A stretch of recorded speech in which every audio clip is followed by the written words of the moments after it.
The Galactic Military Academy on Sector 9 had trained warriors from 472 species over the past millennium.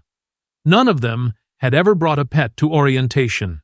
Commander Vrel stood at the entrance of the lecture hall, all 6 of his eyes blinking in rapid succession, a clear sign of confusion among his kind. The Torven were known for their composure, their ability to remain calm when enemy fleets approached, or when diplomatic negotiations turned hostile. But this was new territory.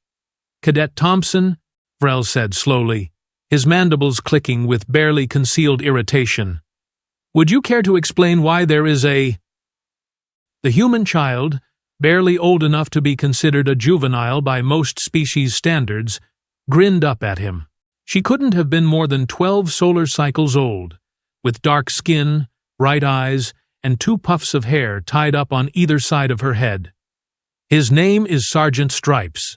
The creature in question sat on the desk beside her, roughly the size of a small canine but built like a tank with fur.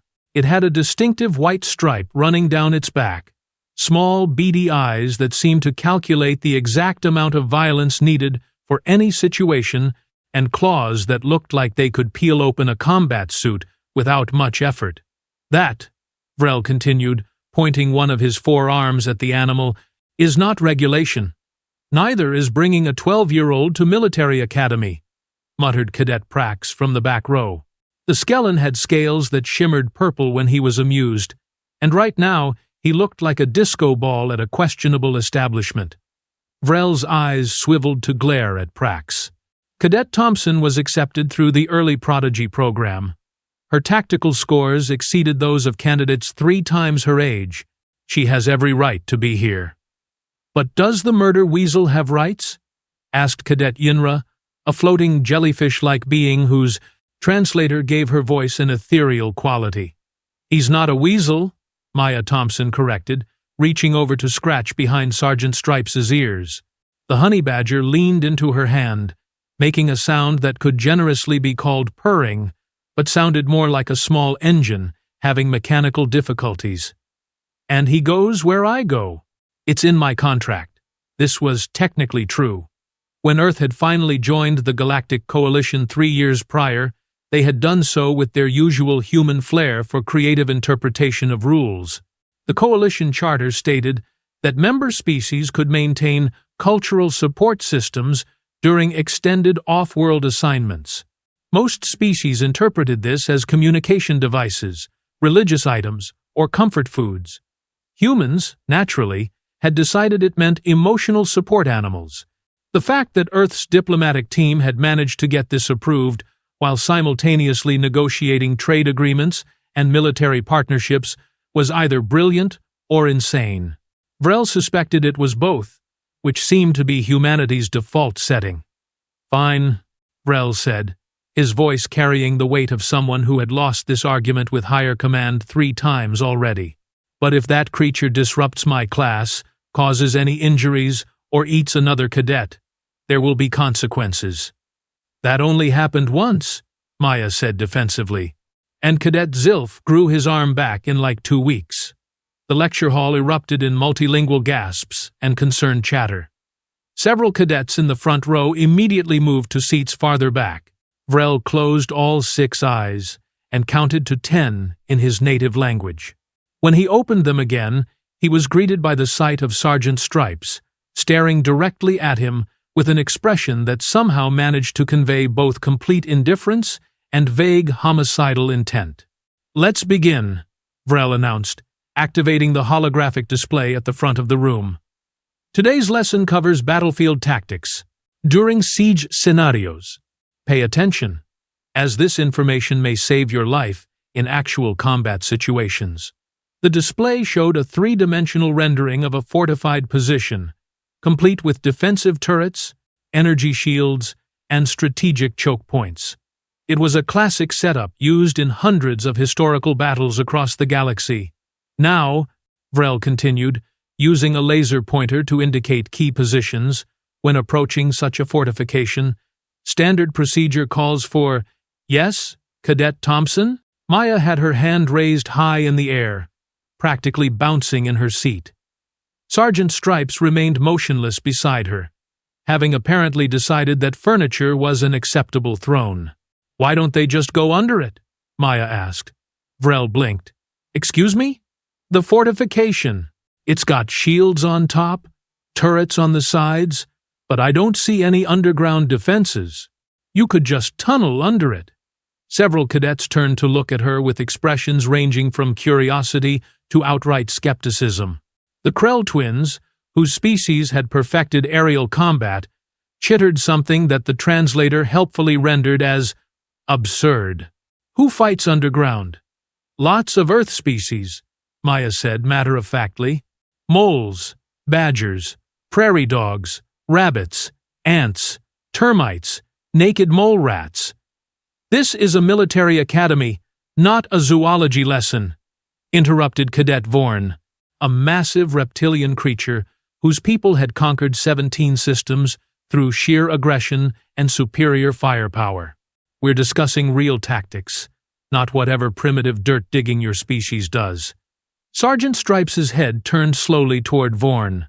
The movement was subtle, but everyone in the room noticed it. The honey badger didn't make a sound, didn't bare his teeth, didn't do anything overtly threatening. He just looked.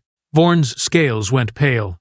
"Actually," Vrel said, accessing his database with a neural command, "tunneling tactics were successfully employed in the Battle of Terminus 7, the Siege of Korriban III, and most notably during humanity's own Second World War on Earth. The tactic is unconventional but historically effective." Maya beamed. Vorn sank lower in his seat. "However," Vrel continued, "let's discuss why this approach, while viable, isn't always the preferred method. Cadet Fenn, what are the risks?"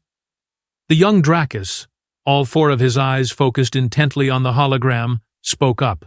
"Structural collapse, enemy detection, limited escape routes, potential for being trapped underground if the enemy identifies your position."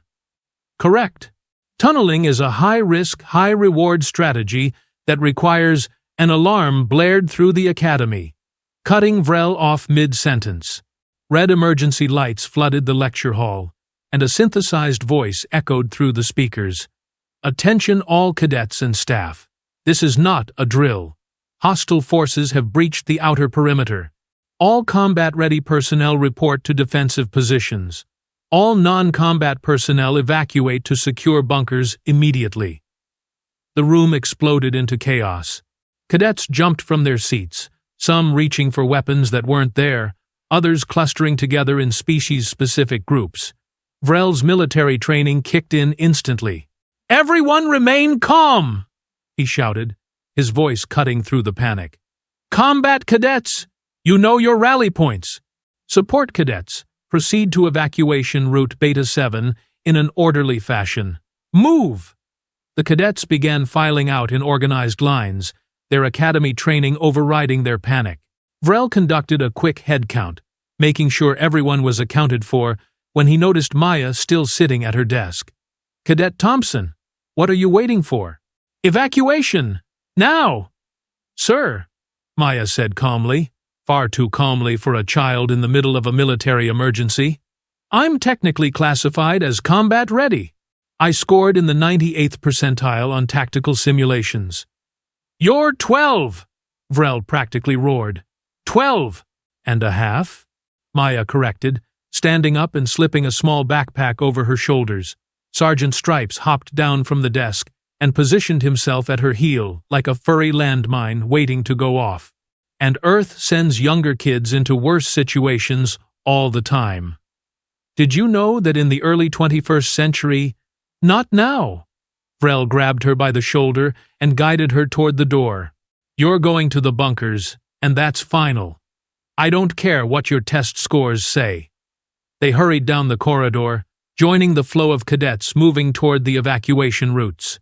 The Academy's walls were built from reinforced duraplast, capable of withstanding orbital bombardment, but the sounds of explosions and weapons fire were still audible in the distance.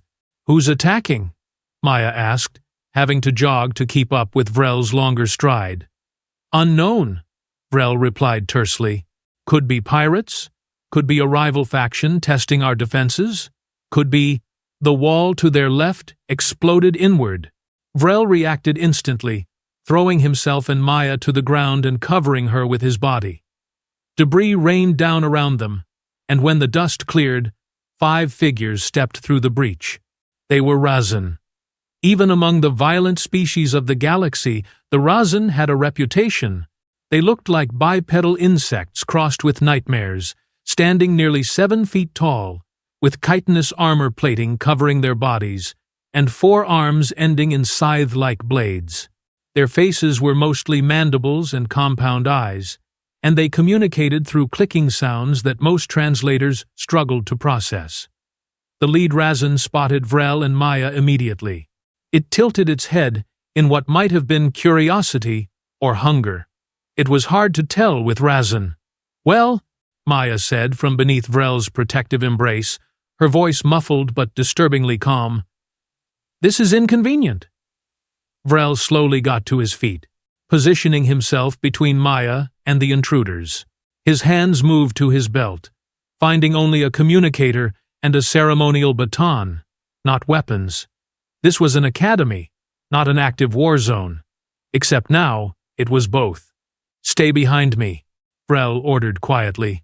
"Sir, I really think—" "Not negotiable, Cadet." The Razzen began advancing, moving with the kind of predatory grace that came from species who had evolved by hunting things faster, smarter, and more desperate than themselves. Their blade arms gleamed under the emergency lighting. Vrel raised his communicator. "This is Commander Vrel. Level 3 corridor. We have hostile Razzen forces. I'm protecting a juvenile cadet. Requesting immediate—" The lead. Razzen lunged forward with terrifying speed. Vrel barely managed to dodge, his combat training from decades ago coming back in fragments. He swung his baton, which had all the effectiveness of hitting a tank with a breadstick. The Razzen's blade arm swept toward his midsection. Then Sergeant Stripes attacked. The honey badger had been so quiet, so still, that everyone had forgotten about him, which was exactly what honey badgers preferred. The creature launched himself at the lead Razzen like a furry missile, latching onto its face with claws and teeth. The Razzen shrieked, a sound that made everyone's eardrums protest. It stumbled backward, its 4 arms flailing as it tried to dislodge the 20-pound ball of fury and violence attached to its head. "Stripes! No!" Maya shouted, but her voice lacked any real conviction. If anything, she sounded proud. The other 4 Razzen paused, clearly not having expected this particular tactical development. One of them reached toward their leader, trying to help remove the honey badger, and immediately regretted this decision when Sergeant Stripes redirected his attention to the new target. "They're distracted," Vrel said, grabbing Maya's hand. "Run. Now." They sprinted down the corridor, leaving behind the sounds of clicking Razzen speech mixed with growling, hissing, and what might have been screaming. It was hard to tell. "We can't just leave him," Maya protested, even as she ran. "That animal just attacked 5 armed Razzen warriors," Vrel said, pulling her around a corner. "I'm more concerned about the Razzen's safety than his." They reached an intersection where a group of Academy security forces had set up a defensive position. The guards, a mix of species all wearing combat armor and carrying actual weapons, waved them over. "Commander!" one of them called out, a Torvan like Vrel but younger, and with only 4 eyes. "Are you injured?" "Negative," Vrel reported. "But we have Razzen forces on level 3, possibly more throughout the facility." "What's the situation?" "Raiders, sir. They're hitting multiple academies across the sector simultaneously, looking for something. Intelligence thinks it's a coordinated theft operation." "Theft? What could they possibly want from military academies?" "Technology, weapons, prototypes, recruitment data. Maybe all of it." Another explosion rocked the corridor, closer this time.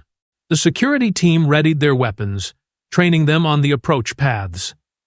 "Sir," Maya said quietly, tugging on Vrel's sleeve. I left Sergeant Stripes back there. Cadet Thompson, I understand you're attached to the creature, but he's not just a pet," Maya interrupted. And for the first time since the attack began, she sounded like the child she actually was. Her voice wavered slightly. "He's my friend. I can't just leave him." Vrel looked down at her, seeing past the tactical genius and the test scores to the young human girl whose planet had just joined a vast, dangerous galaxy filled with species that had been fighting wars since before her ancestors had discovered fire. "Your pet attacked 5 Razzen warriors without hesitation to protect you," Vrel said gently. "I think he can handle himself for a few more minutes while we secure this position." "Actually, sir," one of the security guards interjected, pointing at his tactical display, "we're getting reports of a single Earth creature causing chaos in the Level 3 breach zone. It's apparently winning?" Everyone turned to look at the display. The security feeds showed a scene that defied tactical analysis. Sergeant Stripes had somehow managed to drive all 5 Razzen warriors back toward the hole they'd blasted in the wall. 2 of them were bleeding from multiple lacerations, 1 was missing chunks of its armor, plating, and the lead one had what appeared to be claw marks across all 3 of its compound eyes. The honey badger, for his part, looked absolutely fine. More than fine, actually. He looked like he was enjoying himself. "That's—" Vrel started. "Yeah," Maya said, grinning now. "That's Sergeant Stripes." As they watched, the honey badger charged one last time. The Razzen, clearly having decided that whatever they'd come here to steal wasn't worth this level of violence from such a small creature, retreated through the hole in the wall. Security feeds from the exterior showed them literally running away from the academy, occasionally looking back as if making sure they weren't being pursued. Sergeant Stripes sat down in the middle of the destroyed corridor, began grooming his fur with complete nonchalance, and then trotted off in the direction Maya had gone, following her scent trail. "Commander," the security guard said slowly, "what exactly is a honey badger?"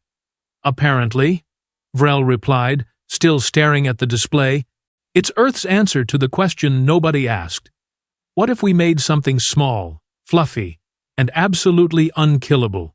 Footsteps echoed down the corridor, and moments later, Sergeant Stripes appeared, spotted Maya, and trotted over to sit at her feet. He looked up at her expectantly. Maya reached into her backpack and pulled out a small container of treats. "Good boy, Stripes. Very good boy." The honey badger accepted his reward, crunching the treats with evident satisfaction while surrounded by heavily armed military personnel who were all very carefully not making direct eye contact with him. "All clear on Level 3, a voice reported over the communications channel. "Raiders have retreated. Damage assessment teams are being deployed.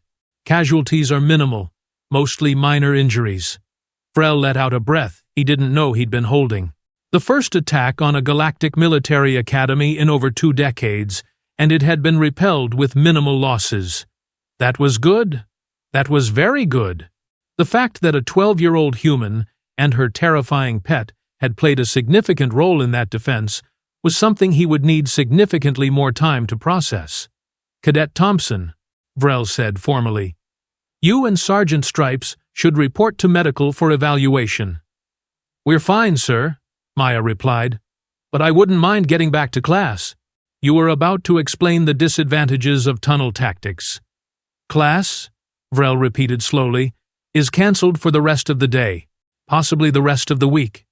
"Oh," Maya looked genuinely disappointed. "Can we at least go to the library?"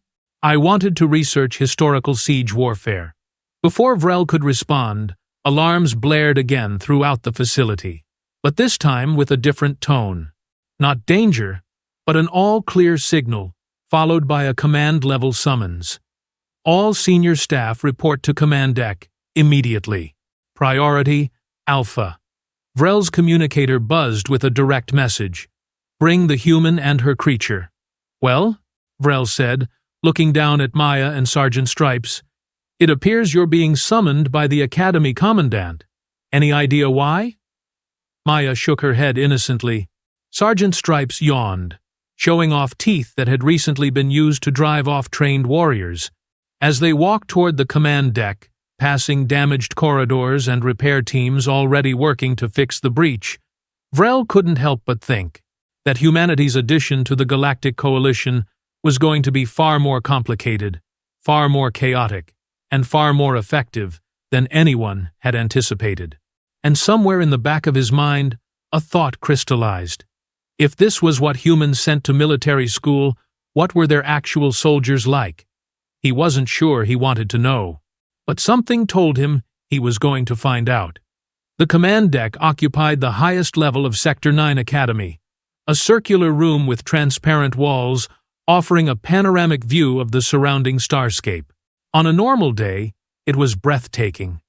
Today, with scorch marks on the exterior panels and debris floating past the windows, it looked like someone had thrown a party and forgotten to clean up afterward. Admiral Kess stood at the center console, her 7-foot frame rigid with military precision. The Vex-Nar were reptilian, covered in iridescent scales that shifted colors based on mood. Right now, Kess was displaying deep crimson streaked with black, which in her species indicated intense focus mixed with barely suppressed rage. Commander Vrel reporting as ordered, Vrel announced, entering with Maya and Sergeant Stripes in tow. Kess turned, her golden eyes sweeping over the trio. Her gaze lingered on the honey badger for several seconds longer than necessary. "So," she said, her voice like gravel being crushed in a vice, "this is the creature that single-handedly drove off a Razzen strike team." "Yes, Admiral," Vrel confirmed. "Sergeant Stripes, emotional support animal registered to Cadet Maya Thompson." "Emotional support," Kess repeated, her scales flickering orange with what might have been amusement. "Is that what we're calling tactical assault creatures now?" Maya raised her hand tentatively. "Ma'am, honey badgers are actually classified as mustelids on Earth. They're known for their aggressive defense mechanisms and their refusal to back down from threats, regardless of size or danger level." "I've read the file," Kess said, pulling up a holographic display. "Native to Africa, parts of the Middle East, and the Indian subcontinent. Maximum weight, approximately 16 kilograms. Diet includes insects, small mammals, birds, and apparently Razzen warriors when the mood strikes. That last part isn't in the official documentation," Maya offered helpfully. "It is now." Kess manipulated the hologram, showing tactical feeds from the attack. "In the 14 minutes between breach and retreat, your pet inflicted severe injuries on 5 trained combatants, caused an estimated 40,000 credits worth of property damage, and triggered a complete evacuation of hostile forces from this sector." She paused, looking directly at Sergeant Stripes. The honey badger stared back with supreme indifference. "Most impressively," Kess continued, "he did all of this while protecting his handler. Not once did he lose focus on Cadet Thompson's location or safety. That level of situational awareness is rare, even in trained military working animals." "He's very smart," Maya said proudly. "Back on Earth, he helped me study. I'd read my tactical manuals out loud, and he'd sit there and listen. Sometimes I think he understood more than my tutors did." "Fascinating." Kess minimized the hologram and folded her arms. "Which brings me to why you're here. The Razzen attack wasn't random. They hit 7 academies simultaneously across 4 sectors, all within the same 15-minute window. That requires coordination, intelligence, and resources." "What were they after?" Vrel asked. "Initially, we thought weapons or technology, but analysis of their breach patterns suggests they were searching for something specific, or someone." The temperature in the room seemed to drop several degrees. Maya's hand instinctively moved to Sergeant Stripes' head. "You think they were looking for me?" "Possibly. Or more accurately, looking for humans. Your species is new to the Coalition. There are factions that see you as a threat, others as an opportunity. The Razzen are mercenaries. Someone hired them. But why target military academies? Vrel interjected. If someone wanted to study humans, there are far easier targets. Unless they wanted to see how humans respond under combat stress, Kess said grimly. How they fight, how they strategize, what weaknesses they exhibit. Testing us to see if humanity's reputation is warranted or exaggerated. Maya frowned, looking far older than her 12 years. What reputation? Kess and Vrel exchanged glances. The Admiral sighed, her scales shifting to a troubled purple. Cadet Thompson, do you know why you were accepted into this academy at such a young age? My test scores were exceptional, yes. But so were the scores of 300 other applicants we rejected this cycle. You were chosen specifically because you represent something unusual. Human children display tactical thinking patterns that most species don't develop until maturity. Your capacity for creative problem-solving, your ability to make intuitive leaps in logic, and your species' strange combination of empathy and ruthlessness in combat scenarios makes you. Interesting. Interesting, Maya repeated flatly. That's a polite way of saying scary. Terrifying would be more accurate, Kess admitted. When Earth submitted its coalition application, we ran psychological evaluations on sample populations. The results were confusing. Humans display pack-bonding behavior with almost anything, including creatures that actively try to kill you. You form emotional attachments to plants, inanimate objects, and apparently suicidal mustelids. Yet in combat situations, those same humans show a capacity for calculated violence that rivals the most aggressive warrior species in the galaxy. She gestured to Sergeant Stripes. Case in point. That animal should have fled when confronted by superior numbers and size. Any rational creature would have. Instead, it attacked because it perceived a threat to its pack member. And you, Cadet Thompson, ran toward danger to retrieve it rather than seeking safety. He's my friend, Maya said simply. Exactly. Humans will risk everything for their pack. But here's what truly unsettles the other coalition species. You extend that pack mentality to anyone you choose. Not just your own kind, but aliens, animals, even artificial intelligences. Given enough time, humans will form loyal bonds with almost anything. And once they do, they fight with a ferocity that defies tactical logic. Vrel shifted uncomfortably. Admiral, with respect, where is this leading? To a proposal. Kess brought up a new hologram, this one showing star charts with multiple highlighted systems. The Razzen attack failed here, but it succeeded at 3 other academies. They captured 2 Zelfian cadets, 1 Morvath instructor, and obtained classified data from all 3 locations. We need to respond, and we need to send a message that attacks on coalition academies won't be tolerated. You're planning a rescue operation, Vrel said, and a demonstration. We're assembling a rapid response team composed of cadets from multiple species. Show the galaxy that coalition training produces results, that our next generation is ready for anything. Kess looked directly at Maya. I want you on that team. Absolutely not. Vrel's mandibles clicked so violently he nearly bit his own tongue. She's a child. She's a tactical prodigy who has already demonstrated combat effectiveness under pressure. Through her pet, not through her own actions. Commander, Maya said quietly, I can speak for myself. Both officers turned to look at her. Sergeant Stripes, sensing the tension, stood up and moved closer to Maya's leg. I understand the risks, Maya continued, her voice steady. And I know I'm young. But if someone is targeting humans specifically, if they're trying to learn our weaknesses, then hiding won't help. They'll just keep trying. And maybe next time, they'll go after civilian targets instead of military ones. That's not your responsibility, Vrel argued. Maybe not, but it could be my choice. She looked up at Admiral Kess. If I go, does Sergeant Stripes come with me? Non-negotiable, Kess confirmed. After reviewing the tactical footage, I've officially classified him as a combat asset. He goes where you go." Maya nodded slowly, thinking it through with a seriousness that made her look decades older. "Then, I'll do it. But I have conditions." Kess's scales rippled with surprised yellow. "You're negotiating with an admiral? My dad's a lawyer. I know how this works. You want me because I'm human and because I'm good at tactics. Fine. But I want full briefings on the mission parameters, I want to know who else is on the team, and I want assurance that this isn't just some publicity stunt.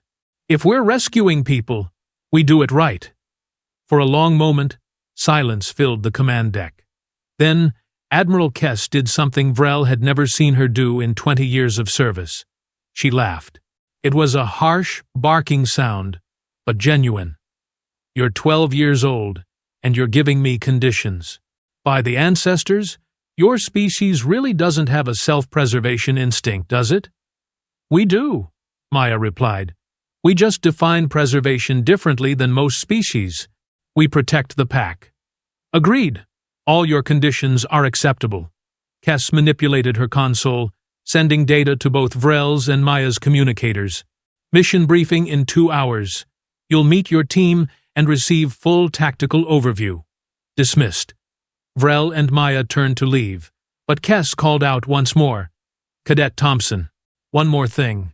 There's a reason the Razzen fled when your animal attacked. In their culture, there's a legend about demons that wear the skins of small creatures. Beings that cannot be killed or intimidated.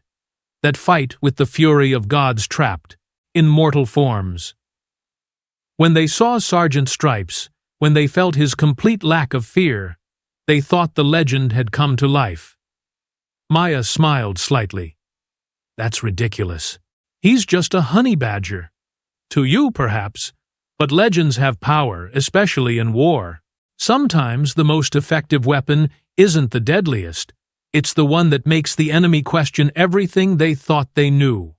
Kess's scales shifted to a contemplative silver.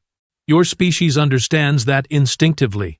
You've been using psychological warfare since you were living in caves, throwing rocks at predators." As they exited the command deck, Vrel walked beside Maya in thoughtful silence. Finally, he spoke. "You don't have to do this.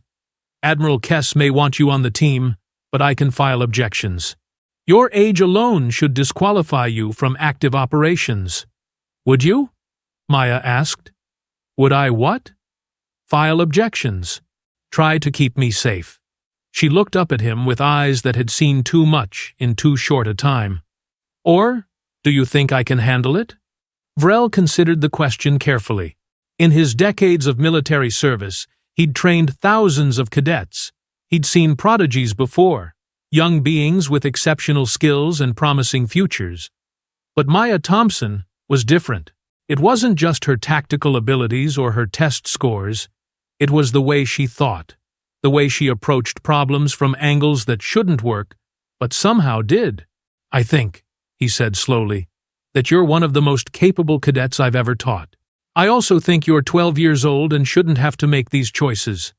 But I do have to make them. That's the reality." "Yes," Vrel admitted.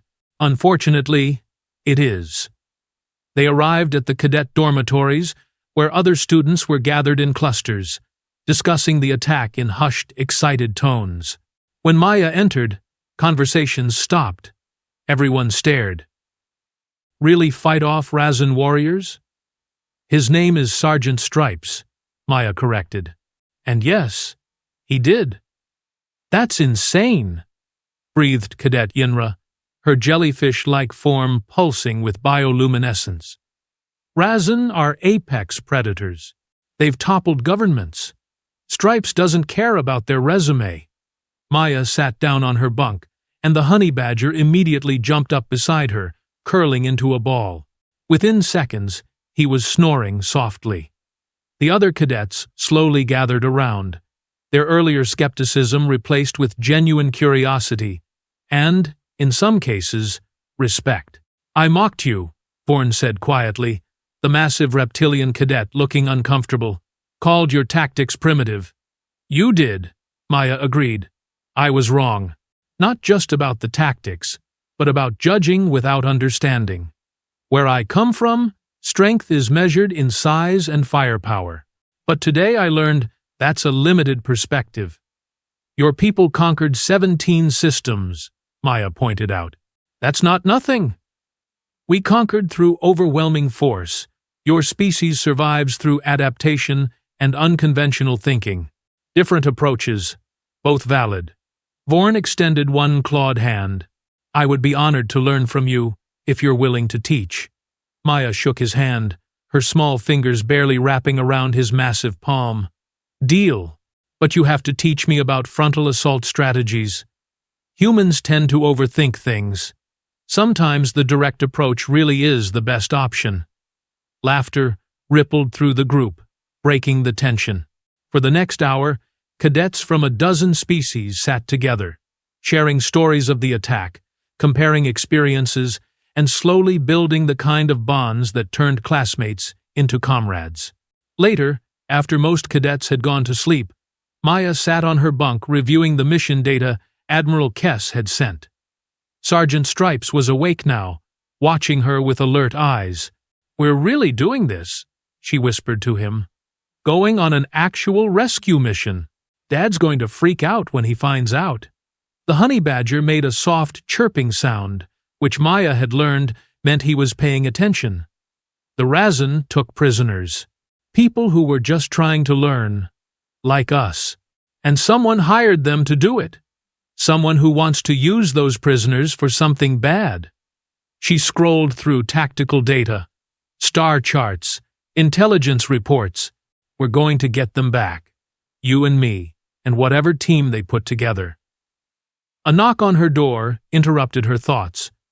Vrel stood in the doorway, looking tired but determined. "Can't sleep either?" he asked. "Too much to think about." He entered and sat on the chair across from her bunk, his large frame making the furniture look toy-sized. "I've been reviewing the team roster for tomorrow's mission.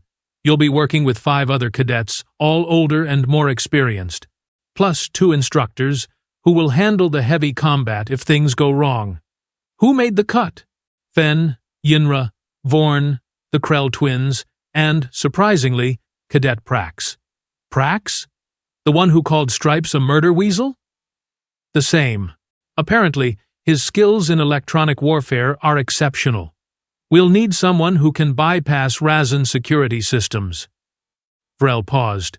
"Admiral Kess is putting together a diverse team intentionally.